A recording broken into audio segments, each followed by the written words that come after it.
बेहतर स्वास्थ्य के लिहाज से उत्तराखंड के सभी 13 जिला अस्पतालों को वेंटिलेटर दिए गए हैं, लेकिन ज्यादातर जगहों पर ये वेंटिलेटर सफेद हाथी ही साबित हो रहे हैं। लेकिन गंगोत्री यमुनोत्री के बेस कैंप उत्तरकाशी में कई वेंटिलेटर लोगों को नया जीवन दे रहे हैं और इसके लिए डॉक्टर नवीन सेमवाल अपनी पूरी टीम के साथ बधाई के पात्र हैं।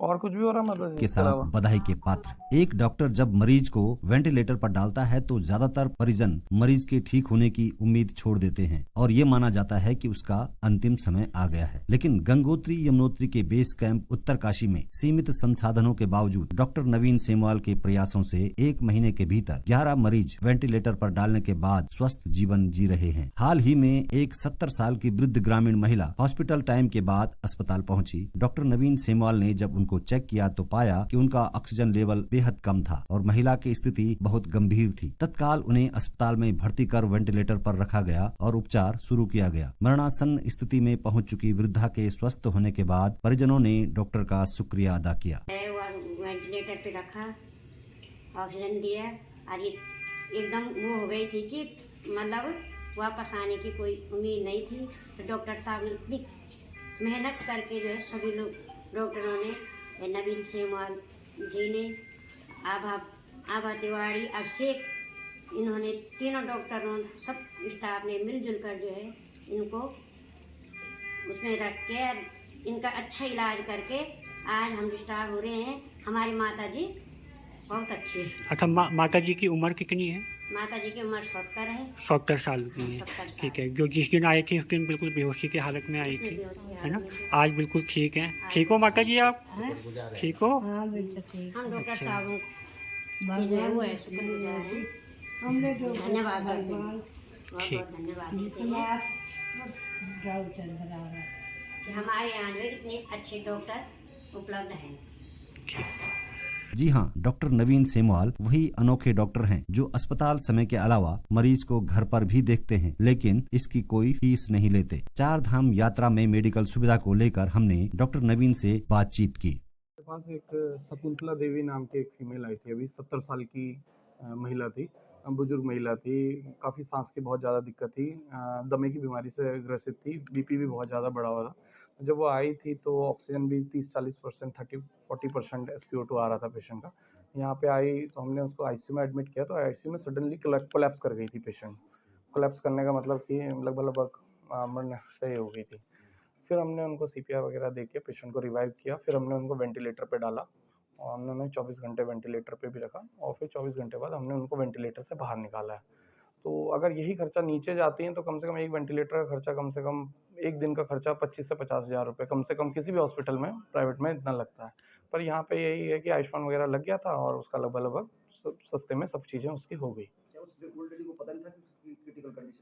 माता जी थी, पहले से ही थी, पर लेकिन जो उनके साथ में उनकी बहू भी थी, बेचारे दोनों के दोनों अकेले थे, दोनों के दोनों लोन फीमेल्स थी, उनके साथ कोई आदमी उनके साथ में कोई नहीं था। वो दोनों ही बुजुर्ग थी। जो उनकी वो भी थी, बहू भी थी, वो भी 50 साल के आसपास की कम से कम थी। तो दोनों ही मतलब लेडीज थी, तो उनके आना बड़ा मुश्किल हो रहा था उनके अस्पताल। ऐसे कितने केसेस हो गए होंगे जो अब तक? अभी तक यहाँ पे हमने 10 पेशेंट वेंटिलेटर से बाहर निकाल दिए हैं। डाले तो हमने बहुत ज़्यादा जाते हैं, लेकिन हाँ ये है कि वेंटिलेटर से बाहर निकलने के चांसेस थोड़े कम रहते हैं। लेकिन फिर भी हमने उत्तरकाशी जिले में अभी तक 10 मरीज और 11वां ये हो गई, टोटल 11 मरीज हमारे अभी तक हमने वेंटिलेटर पे डाल के निकाले हैं। अभी एक बड़ेथी का केस था जिसमें फांसी लगा के एक फीमेल आई थी, जिसको हमने 2 दिन वेंटिलेटर पे रखने के बाद निकाला था। एक महाराष्ट्र से फीमेल आई थी जो उसमें कोविड नहीं है क्या, यात्रा में आई थी, उसको हमने निकाला था। अभी रिसेंट केसेस हैं ये जो अभी हमने निकाले थे। अच्छा, ये कहा जाता है बार-बार, ये कहा जाता है रेफरल सेंटर बन गया, सुविधाएँ नहीं है। लेकिन इस सब चीज़ों के बीच में आपको लगता है कि अभी सफिशिएंट है या और कुछ चाहिए होगा? कुछ चीज़ों में हमारे पे अभी कमी है, उनके लिए मैंने बताया है। कई बार हमने अपने सीएमएस सर को और डीजी मैम को भी हमने बताया उनके लिए कि हमारे पे कुछ मशीनें हैं जो एबीजी वगैरह, वो अभी है नहीं, और उसके लिए मैंने एक लेटर डाला है कि उनके बिना हमें वेंटिलेटर पे रखना बहुत मुश्किल रहता है। एक फीमेल को हमने यहाँ 56 डेज़ पे भी वेंटिलेटर पे रखा था, क्योंकि उसके पास, पेशेंट के पास सुविधा नहीं थी। नीचे मतलब वो नीचे से हाथ झक मार के थक के आ चुके थे और उनके पास, पेशेंट बस ये था कि डॉक्टर साहब जितने दिन तक आप ज़िंदा रख सकते हैं तो हम रखें। तो हमने टोटल 56 दिन तक पेशेंट को यहाँ पे वेंटिलेटर पे रखा था। दुर्भाग्यवश हम उनको बचा तो नहीं पाए थे 56 दिन बाद, और लेकिन नीचे भी उनका कोई सर्वाइवल नहीं था। कम से कम यहाँ पे इतना हो गया था कि उसको आईसीयू की सुविधा मिल पा रही थी, और हमने जो वेंटिलेटर पे जितना हम कर सकते थे, जितना लंबा उनका जीवन दे सकते थे, हमने उनको थोड़ा देने की कोशिश करी। हमारा मेन मकसद तो बस यही है कि जितने से कम संसाधनों में जितना काम हो सके, क्योंकि वेंटिलेटर वो तो बहुत जगह आए हैं, 13 के 13 डिस्ट्रिक्ट हॉस्पिटल में आए हैं, लेकिन जहाँ तक मेरे को जानकारी है वो सब सफ़ेद हाथी बन के ही रह रखे हैं। हम कोशिश कर रहे हैं कि उनको यहाँ पे उनको ज़मीनी स्तर पे उनका जितना काम हो सके उनसे लिया जा सके लें। चार धाम के लिहाज से उत्तरकाशी इम्पोर्टेंट सेंटर है, गंगोत्री यमुनोत्री यहाँ पर सेंटर पड़ता है। जी। ये ऐसा भी स्पॉट है जहाँ से अगर कुछ हो जाता है तो इतना दूर, और हॉस्पिटल इतने ज़्यादा दूर हैं कि तब तक सर्वाइवल के चांसेस कम हो जाते हैं। इस सिचुएशन को देखते हुए क्या सफिशिएंट है या कुछ कर रहे हैं? वेंटिलेटर वगैरह हमारे पास सफिशिएंट हैं, अभी डॉक्टर्स भी ठीक-ठाक हैं, और हमारे पास जो स्टाफ नर्स हैं वो भी काफ़ी आ गई हैं। थोड़ा-सा मशीनों में हमारे पास थोड़ी कमियाँ हैं, वो मशीनों के लिए मैंने बनाया है, और अभी हमारे सीएमएस साहब भी थोड़े नए आए हैं, तो उनको भी हमने दिया है अभी लेटर, तो वो इस बारे में काम कर रहे थे। उन्होंने मुझे पूरा आश्वासन दिया है कि वो मशीनें मँगवाएँगे मेरे लिए।